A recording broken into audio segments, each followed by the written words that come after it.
மண்ணின் கண்ணீர் ஒரு விவசாயக் கதை. நாங்கள்தான் உங்கள் பயிர்களுக்கு தேவையான சத்துக்கள்.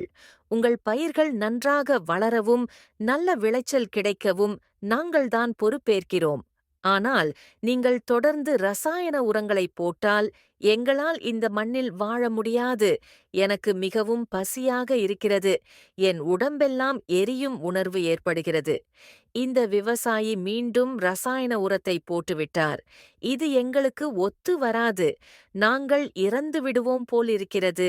இந்த உரம் பிரமாதமாக இருக்கிறது. அதிக விளைச்சலை கொடுக்கிறது. இதை போட்ட பிறகு தண்ணீர் பாய்ச்ச வேண்டும்.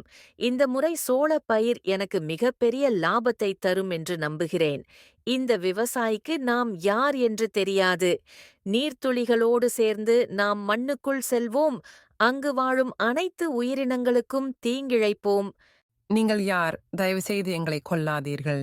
நாங்கள் உரத்தில் இருந்து வரும் விஷம். உங்களை அழித்துவிட்டு இந்த மண்ணை நாங்கள் ஆக்கிரமிப்போம். உரத்தில் உள்ள ரசாயனங்கள் மழையினால் ஆற்றில் கலந்துவிட்டன.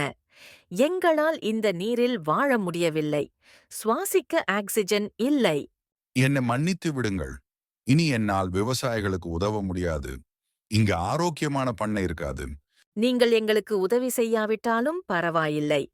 ஆனால் ரசாயன உரங்களையும் ரசாயன பூச்சிக்கொல்லி, பூஞ்சான கொல்லிகளை பயன்படுத்தாமல் இருந்தாலே போதுமானது. நாங்கள் எங்கள் எதிர்ப்பு சக்தியுடன் நுண்ணுயிர்களின் உதவியால் தாவரங்களுக்கு உதவி செய்து கொள்வோம். ஆம், நீங்கள் ரசாயனங்களுக்கு பதிலாக உயிரியல் உரங்கள், உயிரியல் பூச்சி மற்றும் பூஞ்சான கொல்லிகளை பயன்படுத்தினாலே நாங்கள் உங்களுக்கு ஆரோக்கியத்தையும் அதிக விளைச்சலையும் தருவோம். ஏய் மனித இனமே, மண் வளம் காக்க உயிர் உரங்களையும் உயிர் பூச்சி, பூஞ்சான கொல்லிகளை பயன்படுத்தி உங்களையும் உங்கள் தலைமுறையையும் ஆரோக்கியமாக வாழ வழி செய்யுங்கள். இன்று நமக்காகவும் நாளை நமது சந்ததியினருக்காகவும் நன்றி.